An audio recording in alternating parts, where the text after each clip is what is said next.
नमस्कार, स्वागत है सभी मित्रों का आज के नए पॉडकास्ट में। आज का जो विषय है हमारा वो पितृपक्ष पे है।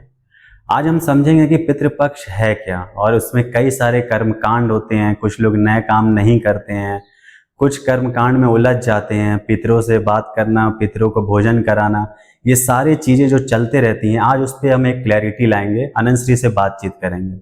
शुरू करने के पहले चैनल को जरूर सब्सक्राइब कर लीजिएगा। आइए शुरू करते हैं। अनंत श्री, अभी पितृपक्ष का समय आ रहा है और लोगों का ऐसा मानना होता है कि उसमें कुछ अच्छे काम नहीं करने चाहिए। फिर लोग शुभ काम नवरात्रि में ही शुरू करते हैं। तो पितृपक्ष है क्या, पहले तो मैं ये जानना चाहूँगा। और इसके पीछे एक पब्लिक पागल रहती है, मतलब कर्म कांड ये सब काफ़ी नियम होते हैं उसमें। शुरुआत से ही पहले पितृपक्ष से शुरू करते हैं, वो है क्या?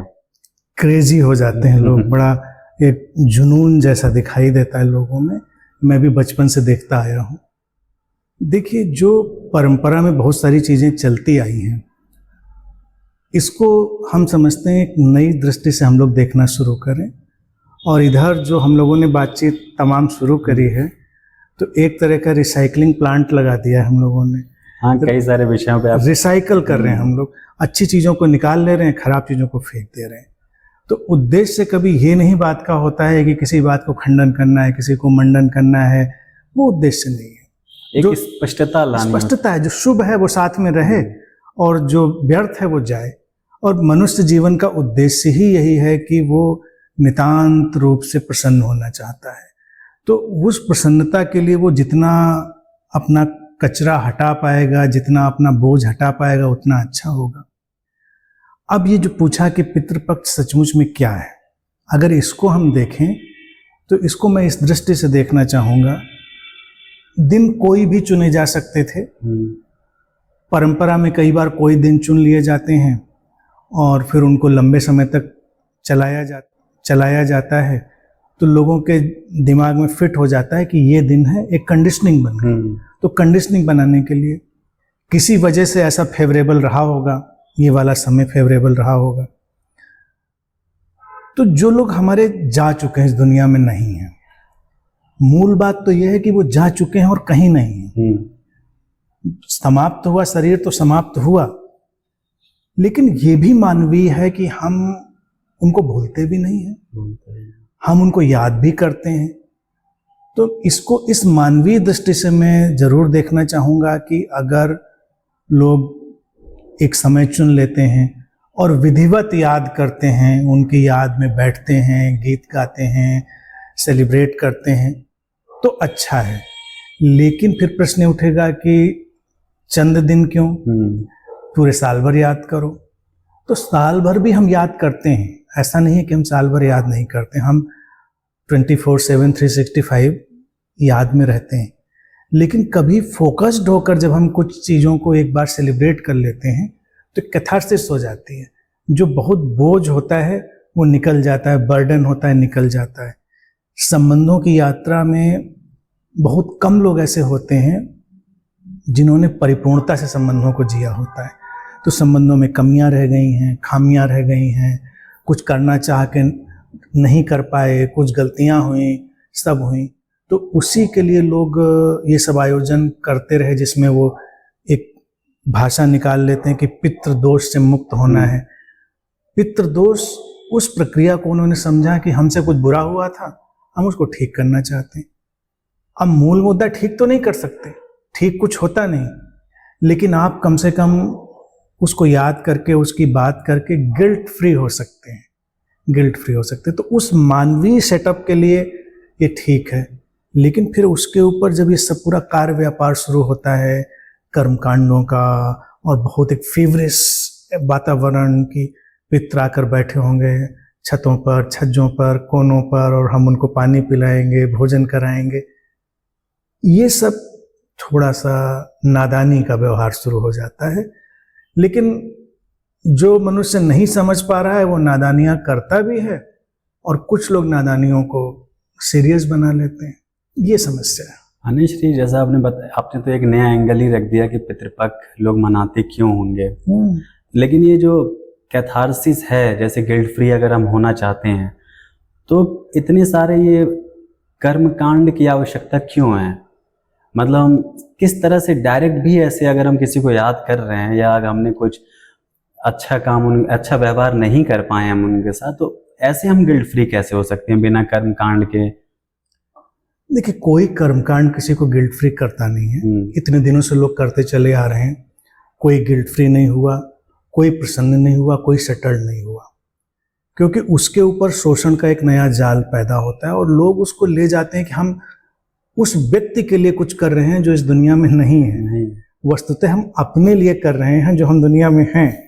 हम तो दूसरे से है, हमको पता भी नहीं वो कहाँ है कि नहीं है। हम अपने लिए सब कुछ कर रहे हैं।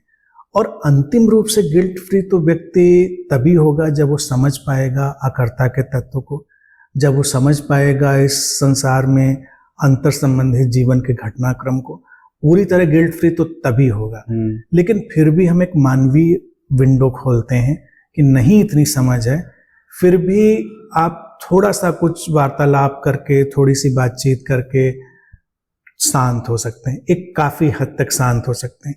तो उसमें मैं तो सजेस्ट ये करूँगा कि याद करो, बेशक याद करो, लेकिन ये जो रिचुअल हैं ये सब ये बेमानी है। कभी काम के रहे होंगे, काम के इस सेंस में नहीं, कभी उसमें रॉकेट साइंस रही होगी। कभी मान लीजिए व्यक्ति वो भाषा बोलता रहा होगा, तो मंत्र देखो कितने क्या हैं जो मंत्र हैं। मंत्र एक किस्म की प्रेयर और गीत है। तो आप अपने प्रियजन की याद में कोई कविता लिखिए, कोई गीत लिखिए, अपने प्रियजन की याद में कोई पेंटिंग बनाइए, कोई डांस करिए अपने प्रियजन की याद में। और भोजन का तो लोग करते ही हैं कि जो उसको प्रिय था वो आप खाना बनाते हैं, लेकिन खिलाने जाते हैं कौवे को। अच्छा, मैं आज तक ये नहीं समझ पाया कि इतने पक्षियों में कौवा ही क्यों चुन लिया। थोड़ा इसमें एक सरकाज़्म भी है कि ये जो कौवापन लोगों के अंदर होता है तो उस कौवेपन से वो मुक्त नहीं हो पाए। प्रियजनों को बुला भी रहे हैं और बता रहे हैं कौवे से ज्यादा तुम्हारा वो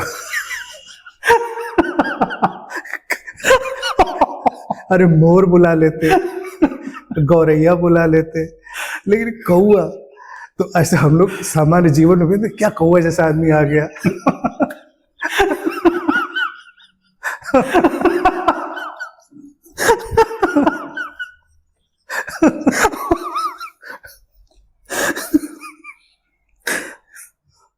अच्छा, इसमें फिर कुछ बड़े वैज्ञानिक आ जाएंगे, वो कहेंगे देखो ऐसा नहीं था, भारतीय सनातन संस्कृत का मजाक मत बनाइए। इतना हंसे हैं लोग तो कितनी गालियां देंगे लोग सुन के कि देखिए मखौल बना रहे हैं भारतीय संस्कृत का। कौवे को इसलिए बुलाया कि कौवा पर्यावरण का नियोजन करता है। वो पीपल के बीज खा जाता है, फिर उनके पेट में रिसाइकल होते हैं, फिर वो जो पॉटी करता है उससे रिसाइकल्ड बीज जमता है। पीपल का बीज सीधे नहीं जमता, तो उस पॉटी से वो बीज जमता है। जब पीपल का बीज जमता है तो पीपल ऑक्सीजन देता है, तो ऑक्सीजन हमारे काम आती। कितनी दूरदृष्टि थी हमारे लोगों में, इसलिए कौवा चुना था। पीपल तो उग ही रहा है, कौवे खा ही रहे हैं। लेकिन यहाँ पर ये पक्की बात है कि इसमें थोड़ी शरारत भी है लोगों की, कौवे वगैरह में। अच्छा, दूसरा मनोवैज्ञानिक पहलू भी इसका बता दें। ये तो ये हो गया, थोड़ा मनोवैज्ञानिक पहलू ये है कि कौवा एक जो बर्ड है वो बड़ी चतुर और बड़ी अलर्ट बर्ड है। जैसे ही वो कुछ भोजन देखती है या कुछ देखती है तो बड़ी जल्दी रिएक्ट करती है और कम डरती है। आप कौवा देखो बैठा होगा, आप बहुत पास तक चले जाएंगे वो नहीं उड़ेगा जल्दी, थोड़ा वैसा पक्षी है। बाकी सब पक्षी भाग जाएंगे। तो कौवे का चुनाव इसलिए हुआ कि अगर और कोई पक्षी चुनते तो ये कार्य व्यापार चलता नहीं। अब बैठकर वो जो भी बनाकर सामग्री, जिसको पिंड वगैरह जो भी कहते हैं, अब गौरैया बुला रहे हैं, गौरैया तो बड़ी सेंसिटिव पक्षी, वो आएगी नहीं, भाग भाग जाएगी। लेकिन कौवा थोड़ा ढीठ है, थोड़ा रुका रहता है, ढीठ है, वो चला आएगा खाते, वो डरता नहीं है, आसानी से खाएगा, भाग जाएगा। तो ये ट्रायल एंड एरर में लोगों ने देख लिया होगा कि ये पक्षी फिर भी खा जाता है, तो ये बना लिया होगा। बाकी ये मसले को भी हम लोग थोड़ा और समझते हैं। श्री पितृपक्ष के जो कर्मकांड होते हैं उसमें पिंडदान बनाया जाता है आटा का, और एक शेप भी उसको देते हैं पिंड की तरह। और उसमें ऐसी मान्यताएं भी हैं कि लोग बहुत ऑब्सेस्ड भी रहते हैं उससे, पिंडदान, और पिंडदान करते भी हैं। ये तो पहला। और दूसरा मेरा ये पूछना होता है कि कुछ लोग कहते हैं पिंडदान करने से अपने पूर्वजों की जो आत्मा है उनको शांति मिलती है और उनको मोक्ष की प्राप्ति होती है। इन दोनों को मैं क्लियर करना चाहता हूँ क्योंकि लोग इससे बहुत ऑब्सेस्ड रहते हैं। देखिए, कुल मिलाकर पिंडदान, तर्पण लोग अगर अपनी खुशी के लिए कर रहे हैं बिना उसमें उलझे हुए, तो मैं उसमें नहीं जाता, उसमें मैं नहीं पढ़ता। लेकिन ये है बच्चों का खेल, ये उनको मान लेना चाहिए। और फिर बच्चों को भी खेलने का हक है। हम बच्चों से उनके खिलौना तो नहीं छीनते, तो हम भी नहीं छीनते, तो बच्चे खेल सकते हैं बेशक, ये जानते हुए कि बच्चों का खेल है। अब पिंडदान, जो पिंड गोल बनाते हैं, तिल और तमाम सामग्रियां, तर्पण जल का होता है सब, तो मान्यता ये है कि पितृलोक से जो पूर्वज हैं वो उतर के आते हैं और वो आटा उसका भोग लगाते हैं, पानी पीते हैं, अतृप्त हैं, प्यासे हैं, भूखे हैं। फिर एक बार मेरे सामने एक वीडियो आ गया था, एक बड़ी माताजी अच्छी सी थी, वो बता रहे थे कि देखो ये जो पिंड होता है आटे का, ये बड़ी खतरनाक चीज़ है, फ्रिज में भी गोल आटा बना के मत रखना, नहीं तो पितर फ्रिज के दरवाजे पे चिपके रहेंगे और जैसे ही फ्रिज खोलोगे धड़ाक से घुसेंगे और आटा खाएंगे, फिर परेशान करेंगे तुमको, पितर लग जाएंगे। तो फ्रिज में रखो लेकिन उसमें 2 उंगली ऐसे ऐसे चोंक दो तो फिर वो कंफ्यूज हो जाएंगे, वो पिंड का शेप नहीं रहेगा। इतने कंफ्यूज हम मान लेते हैं अपने एंसेस्टर्स को। अब ये गिल्ट देखिए इसलिए आया है, और प्राचीन काल में भी था और आज मुझे लगता है आज के समाज में भी है। हमने अपने पीछे गए लोगों के साथ ठीक से कभी बैठकर भोजन नहीं किया, ठीक से बैठकर उनके साथ कुछ खाया पिया नहीं, खिलाया पिलाया नहीं, हमने उनका स्वागत सत्कार नहीं किया, तो एक कचोट कहीं बनी रहती है कि भूखा होगा, प्यासा होगा, व्यक्ति भटक रहा होगा यहाँ वहाँ। फिर खाने के लिए पंडित जी आएंगे, पंडित जी को खिलाओगे तो खैर पंडितों से भी कोई दुश्मनी नहीं है, अगर उनको खाने पीने को मिलता है इस बहाने तो वो भी खुश रह सकते हैं, उनको भी अपना खुश रहने का हक है। बस एक्सप्लॉयटेशन ना करें, किसी को डराएं नहीं, धमकाएं नहीं। कोई खुशी खुशी खिला देता है तो खाओ पियो मस्त रहो, लेकिन ये करके कि मुझको नहीं खिलाया तो नर्क जाएंगे और रो नर्क में सड़ेंगे पितर और पेड़ पे लटके रहेंगे, वापस नहीं जाएंगे, इस तरह से डराते हैं ना, वो गलत है।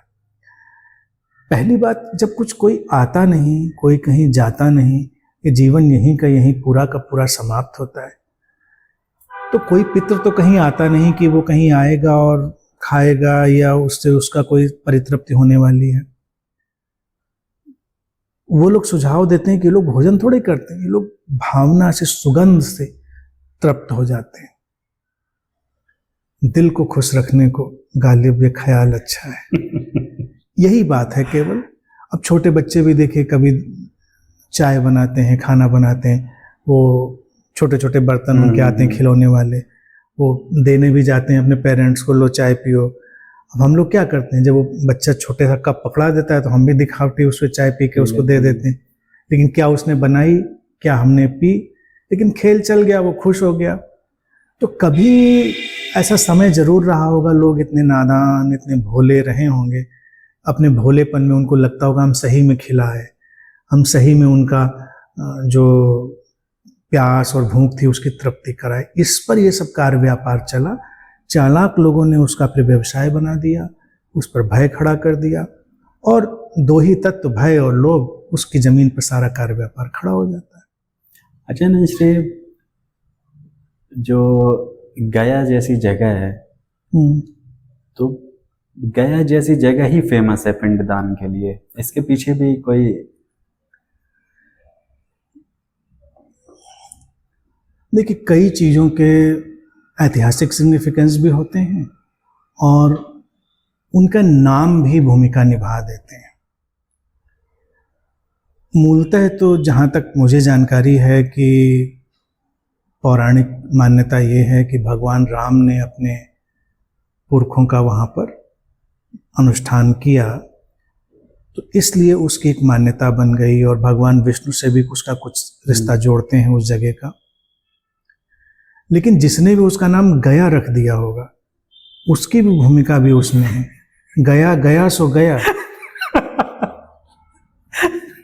आया नहीं, वो गया, तो गया में वो गया। तो मुझे लगता है ये भी बड़ी अच्छी राइम बनती है। तो ये नाम जब चला होगा तो लोग कह रहे हैं गया चलते हैं। अब आया चलते तो उतना नहीं जमता मामला। अगर किसी जगह का नाम, तो गया में एक जाने का जो व्यक्ति के डिपार्चर का एक जो सिग्निफिकेंस, थोड़ी सी टोन आती है, फनी साइड है ये, लेकिन ये भी संभव है। और फिर ये कोई भी पहलू ना हो तो भी हम कोई जगह सिंबॉलिक चुन लेते हैं जहां से हम एक, जिसको कहते हैं प्लेटफॉर्म ऑफ प्रोजेक्शन, कोई चीज हेल्प करेगी। प्लेटफॉर्म ऑफ प्रोजेक्शन, जैसे देखो हम लोग कोई आयोजन करते हैं, एक गेस्ट बुलाते हैं, चीफ गेस्ट आता है, फिर दिया जलाता है, फिर आयोजन शुरू होता है। स्कूलों में हम लोगों ने हमेशा देखा है, बच्चे हम लोग बैठे हुए हैं, चीफ गेस्ट आएंगे, फिर वो दिया जलाएंगे, वो सोफे पे बैठेंगे, बच्चे अपना सब कार्यक्रम शुरू करेंगे। अब इस चीफ गेस्ट की क्या वैल्यू है? कुछ नहीं, एक प्लेटफॉर्म ऑफ प्रोजेक्शन है। कहाँ से शुरू करें? कहीं से तो शुरू करें। बच्चे तो तैयार थे, कहीं से भी प्रोग्राम शुरू कर देते, लेकिन मजा नहीं आता। थोड़ा सा प्रोग्राम बनाना पड़ता है, थोड़ा सेटअप बनता है। तो इसी तरह से हम लोग कोई जगह चुन लेते हैं जिससे सेटअप बन जाता है, प्लेटफॉर्म ऑफ प्रोजेक्शन तैयार होता है। हम कहते कहीं से भी कर लो, हर जगह उतनी पावरफुल, थोड़ा सा प्रोजेक्शन कम हो जाएगा, लोगों को लगेगा अच्छा। कहने को तो कहा यही जाएगा कि अगर वहां नहीं कर पाए तो कहीं भी कर लो सब्स्टिट्यूट, लेकिन वहां जाके करोगे तो बात ही अलग है। वो बिल्कुल डिलीवरी सुपर फास्ट वहां से होगी। तो इंसान का मन धीरे धीरे कंडीशनड होता चला जाता है और धीरे धीरे एक स्वीकारोक्ति उसके अंदर बढ़ती जाती। इन कारणों से भी इन जगहों का चुनाव कर लिया जाता है। कंडीशन, प्रोजेक्शन, उसके लिए वो कोई भी जगह हो सकती है। अनंत श्री पितृपक्ष में एक चीज़ ये भी चलती है कि कुछ नया काम, कुछ शुभ काम नहीं करते हैं। तो जैसे आपने समझाया है, अगर देखा जाए कि पितृ आते हैं, आशीर्वाद देते हैं, मोक्ष मिल जाता है, तब तो हमें शुभ काम करना चाहिए ना। लेकिन इसमें ऐसा बताते हैं कि दोष लगता है। और मेरे खुद बिजनेस है, तो मेरे जो सेल्समैन है वो खुद कह रहे थे कि भैया पितृपक्ष में चलेगा नहीं आपका, कुछ यहाँ पे शुभ काम नहीं होता, सब डाउन हो जाता है, सब डाउन हो जाता है, पूरी मार्केट डाउन हो जाती है। भाई देखो, पहली तो चीज यही स्पष्टता है कि ना कोई आता ना कोई जाता, तो वहां से तो बात खत्म हो गई। लेकिन हम एज्यूम कर ले रहे हैं, हम लोगों को उतना इंटेलिजेंस से भरा हुआ चलो नहीं मानते हैं। अगर वो इतना ही मान के चलते हैं कि उनको मोक्ष मिलना है, पितृ हैं, तो उनको तो खुश होना चाहिए।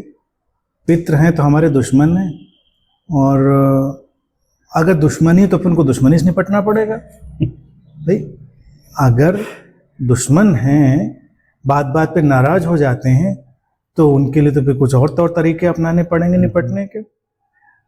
अगर वो अच्छे हैं तो हमें खुश रखने के लिए अलग तौर तरीके अपनाने पड़ेंगे। ये उनकी बचकानी बातों का उत्तर है।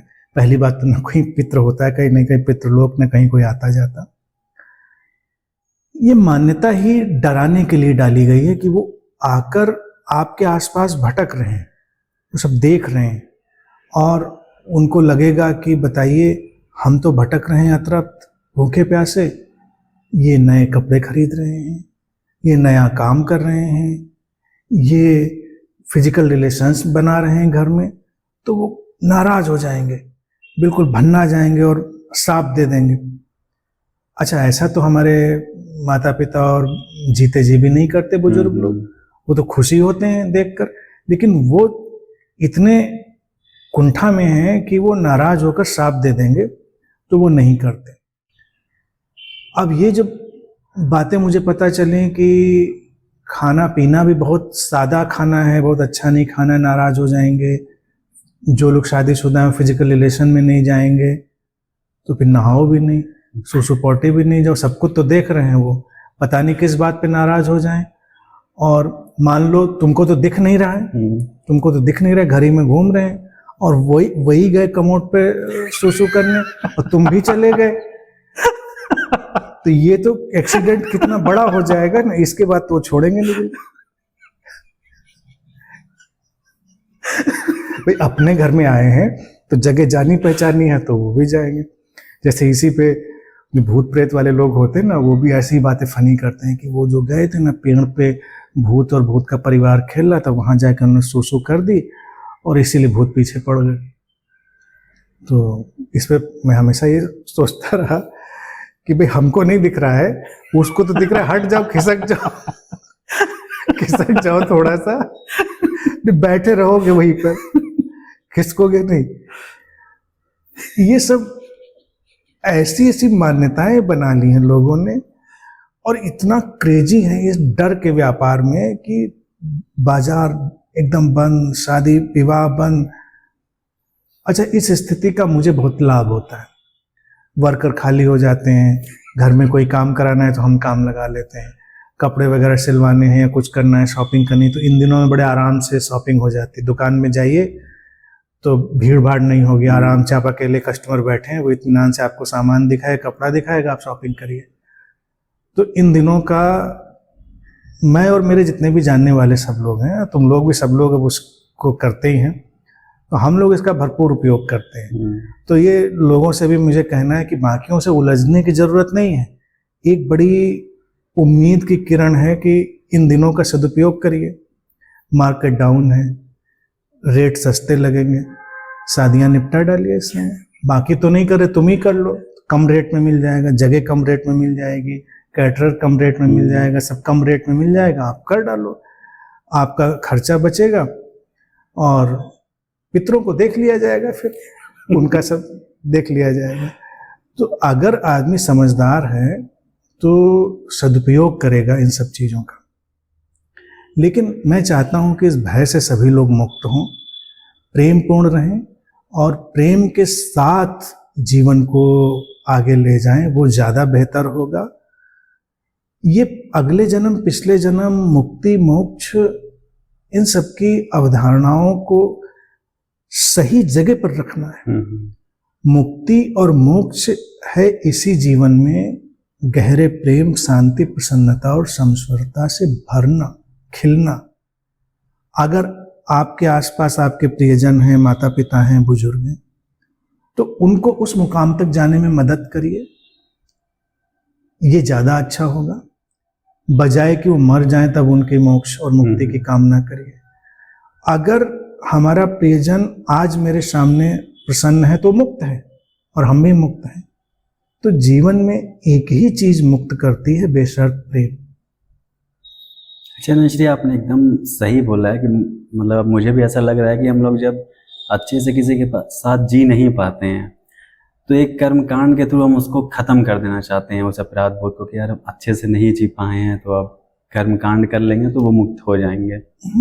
और आपने सही कहा कि खुद की मुक्ति के लिए करते हैं, उनकी अपना जो परेशानी है उसको मिटा रहे हैं। किसी का अफेयर टूट जाता है तो जो वो देवदास बन के घूमता है वो उसके लिए थोड़े घूमता है, जो उसका दिल टूटा है उसके लिए वो देवदास बना घूम रहा है, बोतल खोल के बैठा है। वो बोतल खोल के उसके ऊपर कोई थोड़े फर्क पड़ने वाला है, अपने ऊपर फर्क पड़ने वाला। तो जो कुछ कार्य व्यापार हम फैला के बैठे वो हमारे लिए है, हम उससे शांति पाना चाहते हैं। लेकिन प्रश्न इसमें सबसे बड़ा ये पूछना चाहिए, हम अशांत हैं क्यों? क्योंकि हमने जिया नहीं, हमने संबंधों को जिया नहीं, जीवन को जिया नहीं, और जीवन में प्रेम को नहीं रखा हमने। प्रेम की कमी थी, है, और मैं इस बात को बार बार दोहराता हूँ कि कोई कर्मकांड, धार्मिकता, मंदिर, मस्जिद, गिरजा, गुरुद्वारा हो ना हो, जीवन में प्रेम हो। और आने वाले समय में प्रेम की कमी ही मारेगी लोगों को, वही अभी भी मार रही है, अतीत में भी मारी। तो जो प्रेम से जीता है वो अपने रिचुअल खुद बनाता है। और प्रेम की कमी होती है तो पुराणों के लोग रिचुअल फॉलो करने लगते हैं। बिल्कुल, प्रेम एक जिंदा चीज है, जिंदा चीज का अपना रिचुअल है। प्रेमी अपना गीत खुद गाता है, उधार का गीत नहीं गाता, गुनगुनाता है, नई चीज लिखता है। प्रेमी उधार का नृत्य नहीं करता, अपना नृत्य करता है। उसके होठों पे मुस्कान किसी और की नहीं, अपनी होती है, दूसरे की थोड़ी होती है। जब प्रेम नहीं है तो हम फिल्म वाली मुस्कान को देखकर मुस्कुराते हैं, उपन्यास में लिखी कहानी को देखकर आंसू बहाते हैं, तब सब उधार का होता है। हम किसी दूसरे के लिखे प्रेम गीत को गाकर बड़े द्रवित होते हैं, सब दूसरे का है। हमें दूसरे का क्यों चाहिए? प्रेम होता है तो जिंदा होता है और हमको जिंदा बनाता है। तो जब हम जिंदा होते हैं, प्रेम पूर्ण होते हैं, तो किसी कर्मकांड, किसी रिचुअल की जरूरत नहीं होती, क्योंकि प्रेम अपना रिचुअल खुद बनाता है कदम कदम पर।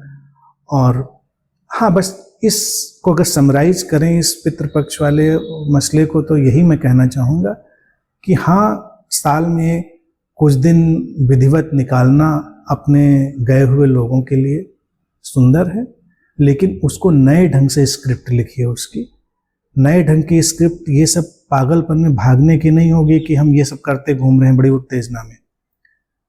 उनके लिए कुछ नया रचिए, कुछ ऐसा अधूरा रह गया हो काम, उसको पूरा कर दीजिए।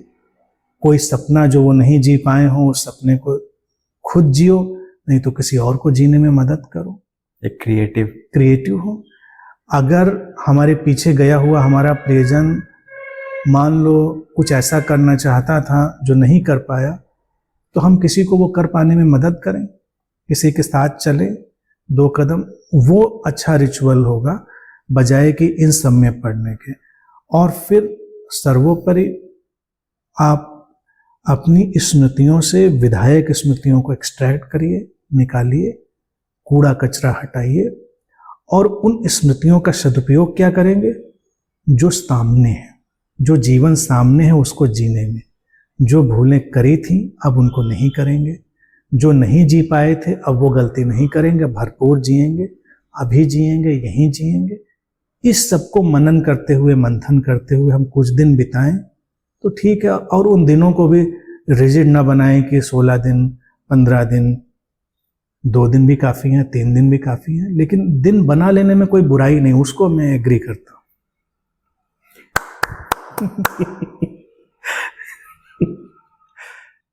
आभार सभी मित्रों का, आप सभी लोगों ने पॉडकास्ट सुना। अनंत श्री ने इस विषय पे, पितृपक्ष के विषय पे, हर पक्ष को बहुत ही सफाई से, बहुत ही समझने योग्य बनाया हमें।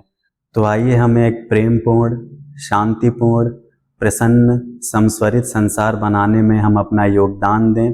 हम सभी अनंत पथ के मित्र अनंत श्री के साथ चलें, उनको समझें। वीडियो को ज़्यादा से ज़्यादा शेयर करें, चैनल को ज़रूर सब्सक्राइब करें। आपके भी जो विषय हैं, आप जिस विषय पे चाहते हैं कि हम अनंत श्री से बातचीत करें, उन विषयों को कमेंट बॉक्स में ज़रूर डालें। मिलते हैं अगले पॉडकास्ट में। नमस्कार।